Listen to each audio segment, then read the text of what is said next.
ৰাতিপুৱা সোনকালে উঠি মেলি কাম বন কৰি এয়া গা পা ধুই আহিলোঁ। এতিয়া মন্দিৰলৈ যাম। এতিয়া 9টামান বাজিছে। এয়া ওলাই লৈছোঁ আৰু আপোনালোকো আহক মোৰ লগতে মন্দিৰজন চাব। আৰু এয়া ওলাই ল'লোঁ। এয়া আৰু ফুল ফল এনেকৈ সেই বেগতে ভৰাই লৈছোঁ। এয়া আহি আছোঁ। অলপ দূৰেই হয় বাৰু, বৰ ওচৰতেও নহয়, ভালেমানকৈ অকণমান দূৰ আছে। মই অকলেই আহিছোঁ, মানুহজন অহা নাই। সেই আৰু দোকানৰ পৰা অকণমান দিগদাৰো হয় আহিবৰ কাৰণে, সেইকাৰণে মই অকলেই আহোঁ, প্ৰায় আহোঁ মই। আৰু এয়া এইফালেদি আহিছোঁ। আৰু ইমানেই ৰ'দ, সেয়া অকণমান আহিয়ে মই ঘামিয়ে গৈছিলোঁ, দেখিছে নহয়। আৰু ইমানেই ৰ'দ, তাৰমানে কি ক'ব, মই ইমান ৰ'দ বুলি ভবাও নাছিলোঁ, নহ'লে ছাতি এটা লৈ আহিলোঁহেঁতেন। বহুত ৰ'দ হয়। আহকচোন আৰু এইয়া মন্দিৰৰ ওচৰ পালোহি। দেখিছেনে কিমান দীঘল লাইন, ইমান দীঘল লাইন হ'ব বুলি ভবাও নাছিলোঁ মই। আৰু এতিয়া লাইনত থিয় হৈ আছোঁ। এয়া দেখিছেনে বাৰু, বেছি ডাঙৰো নহয় মন্দিৰজন, সেইকাৰণে মানুহ এনেদৰে মানে লাইন পাতিব দিছে। আৰু দিগদাৰো হয়, মানুহ বহুত হৈছে, শাওণ মাহ। আৰু এয়া মানুহজনে গেটত ৰখি আছে। অলপ মানুহ সোমোৱাই পূজা কৰাৰ পাছত আকৌ অলপ মানুহ সোমোৱাই তেনেদৰে কৰে। আৰু এয়া মোৰো পূজা কৰা শেষ হৈ গ'ল। হোৱাৰ পাছত এয়া ফটো চটো অকণমানকৈ তুলিছোঁ আৰু শিৱ বাবাক দেখুৱাব নোৱাৰিলোঁ, কাৰণ ইমান মানুহৰ ভিৰ আৰু মোবাইল টোৱাই থাকিবলৈও ভাল নালাগে। সেইটো কাৰণে মই তাৰমানে দেখুৱাবই নোৱাৰিলোঁ অকণো। এইটো কি ক'ব আৰু এনেকৈ দেখালোঁ।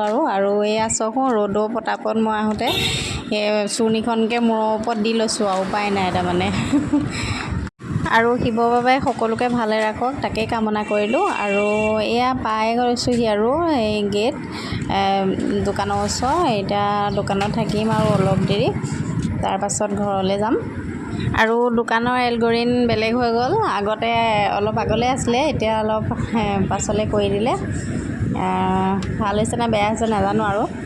আৰু দোকানত অলপ দেৰি থাকি ঘৰলৈ যাবলৈ এয়া ওলাইছোঁ। এইটো মানুহজনো সেয়া সেই ৰুটি এটা খাই আছে। এতিয়া ঘৰলৈ যাম আৰু ভাত পানী ৰান্ধিবও আছে। আহি ঘৰ পালোঁহি। দোকানতো থাকিলোঁ অলপ দেৰি। আৰু এনেকুৱা ৰ'দ ওলাইছে, ইমান গৰম হৈছে।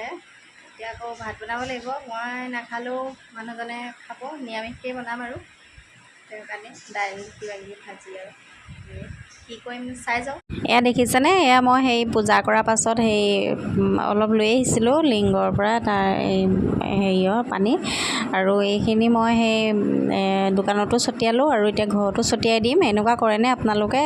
কৰিলে হেনো বহুত ভাল আৰু নিগেটিভিটি গুচি যায় বুলি কয়। আৰু এয়া ৰান্ধিবৰ কাৰণে সেই দাইল লৈছোঁ, জিকা, আলু, বিলাহী আৰু মগু দাইল, এইখিনি সিজাই ল'ম এতিয়া। লগতে এয়া কেৰেলা দুটা লৈছোঁ, ভাজি দিম। অকল তেওঁহে খাব। এয়া কটা হৈ গ'ল, এতিয়া ভাজি ল'ম। এয়া তেলত দি ভাজি ল'ম এতিয়া, আৰু নিমখ অকণমান দি সেয়া লৰাই দিছোঁ। হালধি অকণমান দেৰিকৈ দিম। আৰু এইফালে এয়া মোৰ দাইল হ'বই হ'ল। আৰু আপোনালোকে এই আদা দিয়েনে? আদা অকণমান এনেকৈ মগু দাইলত দি দিবচোন, বৰ ধুনীয়া সোৱাদ এটা হয় আৰু গোন্ধটো বৰ ধুনীয়া ওলায়। তাৰপিছত এয়া ৰাতি হ'লহি। মইতো দিনত একোৱেই নাখালোঁ বাৰু, অকল পানী খাইছিলোঁ। তাৰপিছত এতিয়া মই পানী খাব লৈছোঁ। গধূলি সন্ধিয়া হৈ গ'ল, ধূপ চাকি জ্বলালোঁ। তাৰপিছত এয়া লাল চাহ একাপো বাকি লৈছোঁ। মাথা চাথা অকণমান বিষাই থোৱাৰ আগতে আছে। আৰু এইহে ছোৱালীজনী আছে, তাইক গাখীৰ একাপ দিছোঁ তাই সেই খাবৰ কাৰণে। মই সেই চাহ আৰু সেই বুট, তিয়ঁহ তেনেকৈ খাম এতিয়া। আৰু দেৰিকৈ অকণমান ভাত কেইটামান খাম। আৰু এয়া খেলি মেলি গৈছে। এতিয়া আকৌ সামৰিব লাগিব। এতিয়া মই দেখিছেনে কাপোৰৰ অৱস্থা সেয়া কৰি থৈ গৈছে। ভাত কেইটামানো খালে, খাই গ'লগৈ। আৰু ময়ো সেইখিনি সামৰি মেলি এয়া বিচনা চিচনা পাৰি লৈছোঁ। তাৰপৰা অকণমান ভাত কেইটামান খাই ৰেষ্ট কৰিব লাগিব আৰু। তাৰপিছত এয়া ভাত বাঢ়ি লৈছোঁ। এই দাইল, জিকা, আলু, বিলাহী, তেনেকৈ বুট, মগু দাইল তেনেকৈ লৈছোঁ। আৰু তিয়ঁহ, সেয়া কেঁচা বুট কেইটামানো লৈছোঁ। এনেকৈয়ে খাম। আৰু কেইটামান সৰহকৈ নাই লোৱা, বেছিকৈ খাবলৈ নোৱাৰি।